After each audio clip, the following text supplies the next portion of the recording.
এরপরে এমডি শাকিলুজ্জামান আপনি লিখেছেন, সড়ক এবং রাস্তা বন্ধ করে দিয়ে ওই রাস্তায় মাহফিল করা কি উচিত?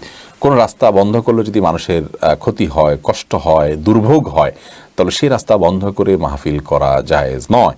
কারণ আপনার মাহফিল এর ফলে মানুষকে ক্ষতি করা, মানুষের কষ্ট দেওয়া জায়েজ নয়। আপনার এই মাহফিলের আয়োজনটা ফরজ বা ওয়াজিব নয়। আপনি চাইলে মসজিদে আয়োজন করতে পারেন, চাইলে মাঠে করতে পারেন। এই কাজটা শরীয়তের দৃষ্টিকোণ থেকে আপনি এই রাস্তায় এই মুহূর্তে মাহফিল করাটা যদি আল্লাহর নির্দেশ হতো, এটা ফরজ হতো, তাহলে ভিন্ন কথা ছিল। কিন্তু আল্লাহ তো এরকম অন্য নির্দেশ করবেন না। এই রাস্তা যেহেতু পাবলিকের, এখানে মানুষ চলাফেরা করবে, সেটা বন্ধ করা যায়। নবী করিম সাল্লাল্লাহু আলাইহি ওয়াসাল্লাম বলেছেন, ইয়াকুমুল জুলুস আলা তারিক, তোমরা রাস্তায় বসবে না। তিনি স্পষ্ট নিষেধ করেছেন রাস্তায় তোমরা বসবে না। সেখানে রাস্তা বন্ধ করে যদি কেউ মাহফিলের আয়োজন করেন, তাহলে সন্দেহাতীতভাবে সেটি গুনাহের কারণ হবে।